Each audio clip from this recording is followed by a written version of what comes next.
Hey guys, this is Amit from Players Box. I got Ido with me as always, but what a day! What a day we had! What an amazing finals to the Olympic Games, to the tennis at the Olympics at Roland Garros, and we can confirm that the goat is the goat, right, Ido? Novak is the goat. Yeah, Oh I don't my know if God! Novak is the GOAT. First of all, he's got one now, a prized possession that Roger doesn't have, and he's got the golden slam. This is something Roger will never achieve unless there'll be some kind of medical miracle. But this is But the final that we should have seen in Wimbledon. This is the final we should have seen in other places. The level was unbelievable. but for a second we forgot that he's 37 and a half, right? He's 37 plus. This is just amazing because I still remember when Jimmy Connors was 38 and made the semifinals of the US Open.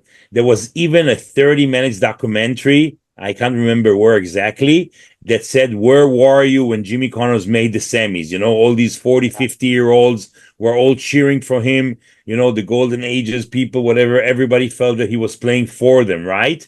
Novak is like a young 37 years old. I mean, he's giving them a fight. He just had some knee procedure, like I don't know, 4 weeks ago, and the guy is like, it's just amazing. So on the physical aspect, first of all, yes, it's the Olympic, his best of three, but oh my God, like he just looked better than Alcaraz, who's like the ultimate warrior, the new Rafa, right? Yeah, but And don't forget the 37 is also an advantage for Novak, especially this is when it comes to the final of Wimbledon, he's been to the final of Wimbledon so many times.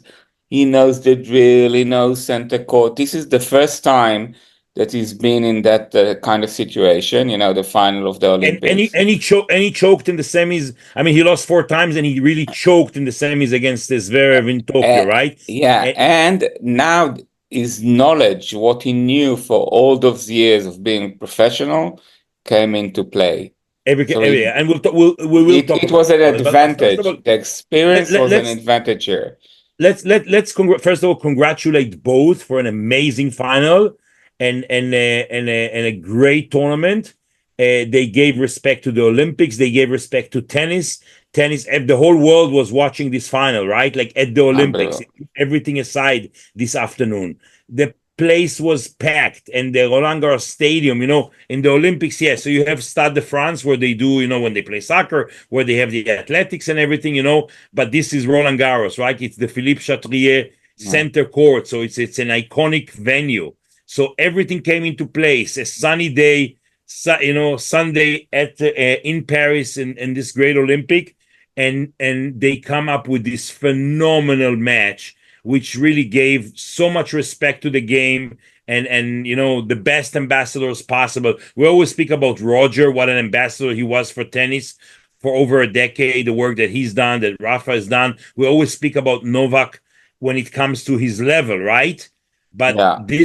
this was a match that these two guys did, and of course Novak, that just did a great job for tennis, while the whole world and every sports fan around the world is watching these finals worldwide, right? So thank you guys. We just gotta say Yeah. thank you guys, right? It's not just fans, it's Amazing. also, old tennis pro, um, I was chatting to our friend Amos Mansdorf, he was at O, and the guy's been around, so everything is hardly watching any tennis, but he watched the game and he was like, wow, what is this level? This is out of the world They were tennis. shooting rockets, but I got to tell you something about it. So everybody's amazed about the level of the match because Novak was serving with such precise percentage and accuracy, whatever, got so many free points. He was hitting his forehands like a dog, they were shooting rockets at each other, right? These guys. But I got to tell you something. Novak overplayed Alcaraz there because what he did was he literally took him to the type of match that he wanted. Novak didn't want a clay court match like he had in Roland Garros against Sorrandello and against Mosetti, that, the match went forever, and every exchange was 20, 30 balls, right? The Yeah. match, he took it to a battle where there was striking, shooting rockets, 4 or 5 shots per point, right? We all get excited about those long points, drop shots, running back and so on. But at the end of the day, most of the points were short because Novak was dictating this type of match where they're playing hard, they're both playing, I don't know, 30, 40 centimeters over the net, and not those high balls that require longer points. But was So that in that because Novak knew it was a three-setter? So he No, it knew. just didn't. Yeah, first of all, yes, but he also didn't want. He turned it into a hardcore match. You know what I'm saying? And he Yeah. and he did the same, by the way, in that famous semifinals where Carlos got cramps. You remember? But that was because Yeah. of tension. But same type of match. So he took it and turned it into a hardcore match where they're shooting. Like they got a ball, boom, they go down the line. Carlos on the tactic side did take advantage of the fact that he was serving out to Novak on the edge side and stretching him out, and then with his forehand going the other way, right? Novak got frustrated a bit about it, but then you could see from 5-0, 6-5, he started picking it up in the second, and in the tiebreak he just controlled it, right? He was able to return that cross court backhand deep into Yeah. Carlos's backhand and keeping away from his forehand. He And that anticipated that and was able to go back and get some power behind that backhand. That 2-all. Try to remember what I'm telling you now. 2-all in the no, sorry, 3-2 for Novak in the tiebreak. That forehand cross court must have been 400 miles. The speed must have been like 400 miles strong. It was brutal. It was just amazing. And you know what it reminded me? If you remember, Roger serving to Novak's forehand at 5-4, 40-15 match point at the US Open.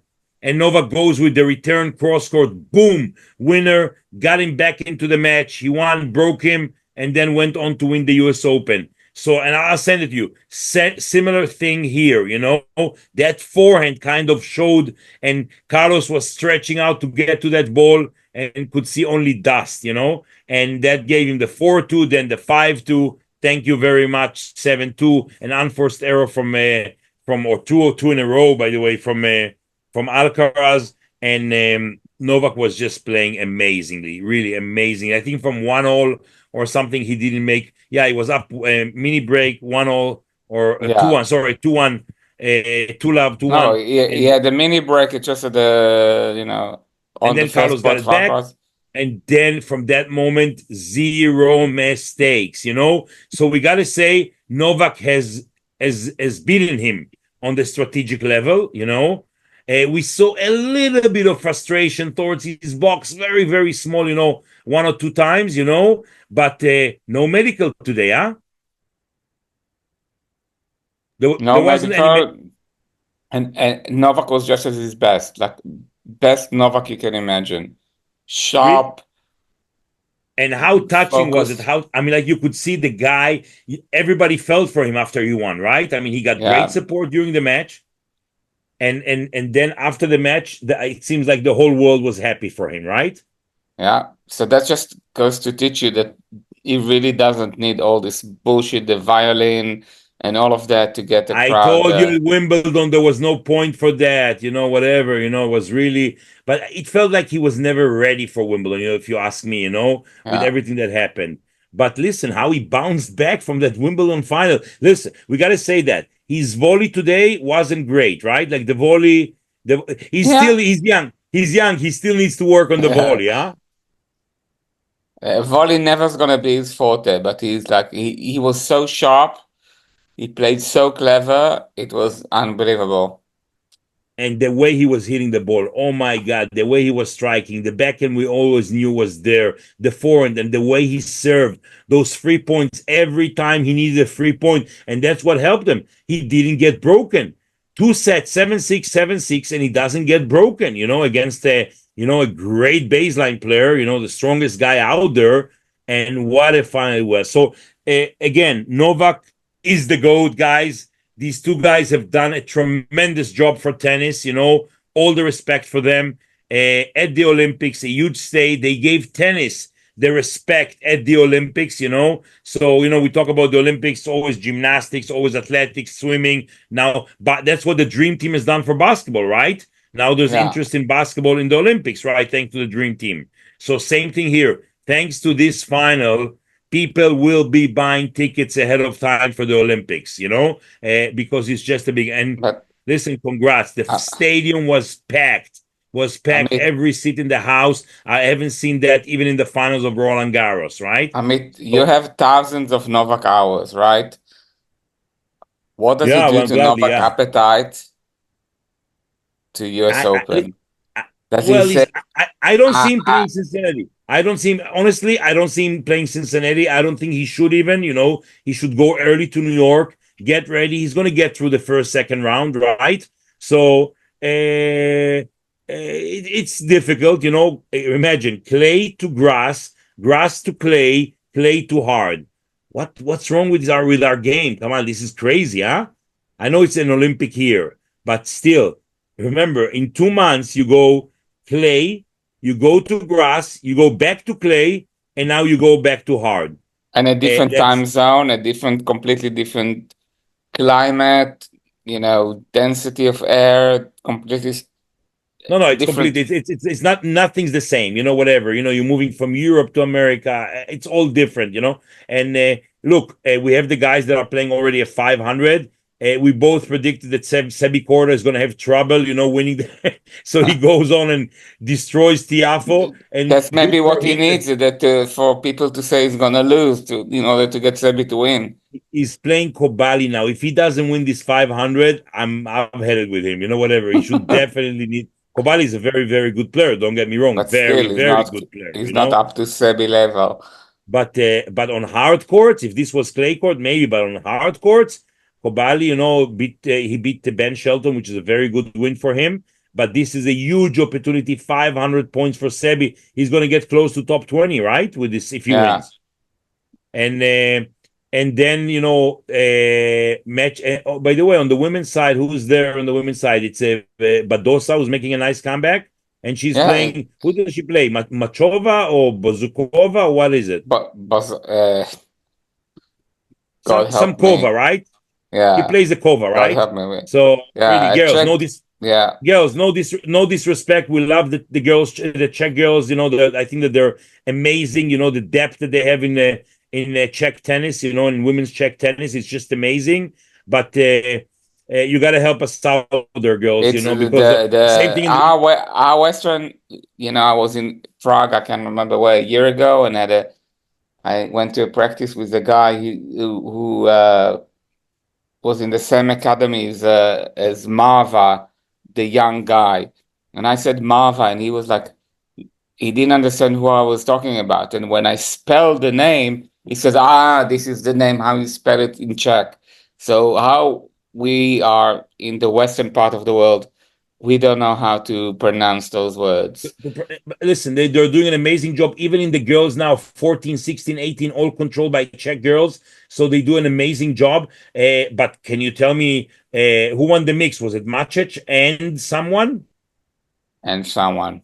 All right. The girls' doubles finals today was won by the two Spaniards, right? 61 and 70 ranked in the world. And they beat two Czech girls in the finals, right? Yeah. No, So yeah, which Mokova, yeah, they beat Mokova and they yeah, beat but Noskova. it's not Barbura, it's not No, Pliskova, it's not there's no, so many of them. Lara Noskova is yeah. There's so many of them. Czech girls, the Czech control the women tennis in a way it's The unbelievable. depth, they don't control the number one seed, whatever, but they control the depth, right? The depth is there. Yeah. It looks like they own the team, the tour, So Let's say congratulations to them. if you're 17 in Czech and you're like 200 in the world, it's not interesting. You need to be 17 and 40 in the No, world no, in I order know to beat a they have an signature. amazing depth. They have an amazing depth, and one carries the other. So great job by them. Montreal is starting. Toronto for the women. Quite a lot of pullouts on the men's side. Of course, Alcaraz and Novak not playing Montreal. Still will be a good tournament. It's the last tournament of Raonic, and he plays against Olga Rune in the first round. A lot of, I think that possible still will probably also retire there. So a lot of interesting stories there, but it's still a 1,000. So whoever wins that Yeah. one, boom, bingo, 1,000 points. Sinner is the top seed, and Sinner is still the number one seed in the world, guys. Yeah. So with that great finals that we had, Djokovic and Alcaraz, the best player in the world right now, against. So it was like the best player in the world right now, Carlos Alcaraz, plays in the finals of the Olympic Games against the greatest players of all times, Novak Djokovic. But at the And same time, they get the zero number one points. seeded player in the world is someone else, right? So it's Yannick Sinner. Yeah. So we got good depth in tennis and By the great way, stories. Milush can take Hulgar in the first round. It all depends to how healthy he is. He wants to, retire in front of his home crowd, and I hope he's played well on the grass in Queens. You remember that match against Norrie where he broke the record for aces, 47 in a best of three match. So I really, really hope for that he gets a great welcome by the local Canadian crowd and gets the most out of this tournament. Shame it's And not in Toronto, his hometown, but still. yeah, still, he's made the finals there one year in Montreal, so he loves that stadium. So really wishing him all the best of luck. We have a lot of guys that are getting towards the end of their careers right now, huh? It will also Yeah. be interesting to see how Shapovalov plays in front of the home crowd. This is where he broke out in Montreal, beating Rafa when he was 17 years old. And he's back in action. He's back playing better. Got defaulted against Ben Shelton. Let's see how that affected him. We know how it affected Rublev, right? Even though he won Madrid, it didn't affect him well, that default in Dubai earlier in the year. Speaking of youngsters, we try to mention him when we talk about the next generation. 17-year-old guys, Joao Fonseca. Yeah, he won his first challenger today, beating the Australian in straight sets, and that's a great. He's going to bounce into about 160 in the world now at 17 years old. The guy just started playing professional this year in February in Rio 500, where he beat Pills and got to the quarters and got his first main points. Decided to skip college and become professional. He was the number one ranked junior last year. He could still be playing. He could be still playing juniors. Juniors, yeah. To Roland Garros juniors last year. No, it wasn't wrong. It was U.S. Open. U.S. Open. Sorry, yeah. Yeah, and but he finished the year number one and still at 17, so he could still play juniors this year. And the guy at 17 wins a challenger. Wow! He's on the right path, and I think that from the 17, 18-year-olds, it's him and Prismic and the Croatian, and definitely got to go with Mensik, and there's a couple of Chinese guys, right? Also at 19. So. Mensik is slightly a year above him, so still a gap there. No, still for sure. And Mensik is top 100, so I know. Trust me, Fonseca by the end of the year is getting there. Yeah. Fonseca is. But it's great. In the really long term, he could be better than Mensik. We're all worried about like the day after Rafa and Roger and Novak. Probably and Novak probably in 5 years' time. But tennis is in good hands, huh? Yeah, there's enough young talents and stories. To guys, it's more than just the tennis. It's talents, stories, rivalries. This is what's building this game. But in any case, listen, I think that we spoke about everything that we've seen today and again, but we got to repeat it over and over. Thank you, guys. Thank you, Carlos Alcaraz, for an amazing match. And thank you for Novak Djokovic for making us all feel alive and for coming up with this amazing, amazing fight and tremendous level. And we can all say, we watched the GOAT. We were there watching the GOAT. And that's the So beauty of tennis, because you would think the Wimbledon final should be the most amazing match of the year. And the Olympic final, yeah, it's just another thing. But here we got the Olympic final was the most exciting match of this year by far, if not the last few years. I, Unbelievable I totally level. agree with you, but we got short memory because let me remind you something, okay? Just a couple of months ago, in the beginning of the year, Yannick Sinner, he took out Medvedev from 2-0 at the semifinals, and then back-to-back 5 sets against Zverev in the finals, right? So we thought like, and we have a new number one player from Italy, a young player from Italy. So wow, we're all excited about that. Yeah. A few months later, he's still number one in the world, and we forget about him, right? Because We don't Carlos forget about Alcaraz him, comes but back. Because Carlos Alcaraz comes back and wins back to back Paris and Wimbledon, right? So now we only yeah. talk about him. And then we have the whole story with Novak's injury, pulling out from the French in the quarters, losing easily in the finals to Alcaraz at Wimbledon. Boom, Novak bounces back. So Yeah. it seems like every 2 months we have a new goat, a new champion. No, Yeah. guys, there's No, but one it's goat. just not Novak bouncing back. It's Novak showed a level that we haven't seen in tennis for a very long time. But that's why he's the GOAT, right? So it's not just the Yeah. tournaments that he won. Listen, I gotta tell you, he's 37 years old. I remember at 17 when he won this ATP in Holland, which was his first ATP. Okay, so I remember when he won that one, and it's 20 years. 20 years has passed since then. So, and the guy, How old was he when he played Safin? That Safin said this kid is not gonna and that be. that was in January of that year. He was 17 years old, and he qualified the Australian Open, and Safin destroyed him like 6-love, 6-1, 6-2. And Safin, I remember telling me like, well, he's really good, that kid of yours, and he was trying to be nice, whatever, but he didn't really feel. And we all knew Novak was going to go places, but no one estimated that, other than him, probably, and his father, I gotta say. So did we think he can be number one in the world? You never think that way, but yes, we thought he was going to be a top player. But he had the mind. He didn't have the physics. He had great game. I watched last night matches of him. I watched him last night when he beat Tsonga in 2008 in the finals of the Australian Open. The guy was hitting the ball. The guy, I mean, he had the hands.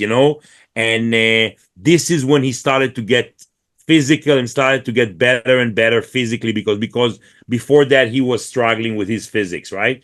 And but now, how 37, how strong he is, how he handles his family, his kids, everything, really, really proud to know him, really, really proud and happy for him. Okay. And Amit, it's a joy, another question. So what do you think of what Goran thinks now?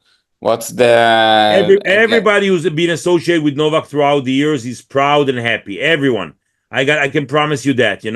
That's the beauty of it. Boris Becker, McEnroe, who loves him. Everybody is very, very happy. Everybody was associated with him at some point, because it's part of a journey.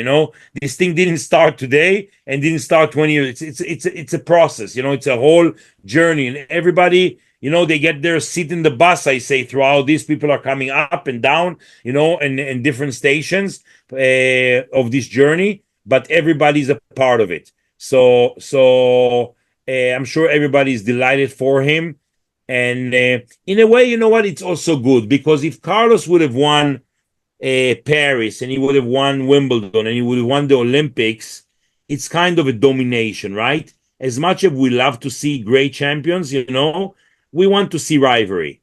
So Novak is kind of holding the rivalry till the other guys are picking it up, so Carlos doesn't run away.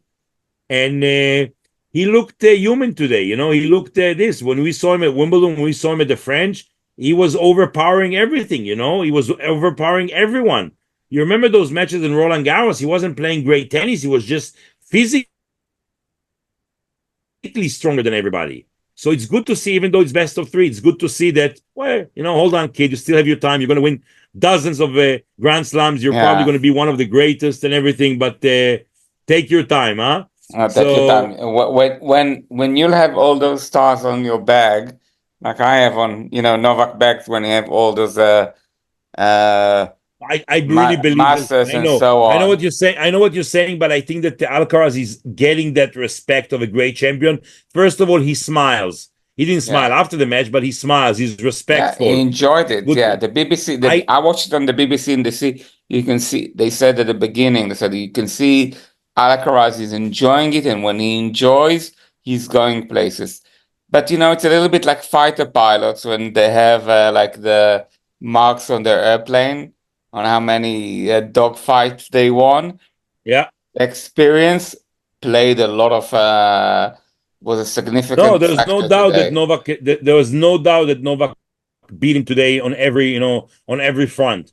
Yeah, So that's why he's the goat, right? yeah. So anyway, so what's next for us? We got the 1000s coming up, Montreal and Cincinnati, Toronto for the ladies this week, and we're very, very close to the US Open. So not a dull moment in professional tennis. Again, thank you guys. Thank you, Novak and Alcaraz, for an amazing finals that paid a lot of respect to the game. And thank you guys for joining us. Make sure to like and subscribe. Write us anything you want us to talk about, and make sure to stay with us in the best seat in the house at Plur's Box. Thank you, And make Ido. and make sure Sinner is healthy for them for US Open, so we will have some interest. Yeah, well, we need more and more guys, that's for sure. Thanks. Have a good one. Thank you.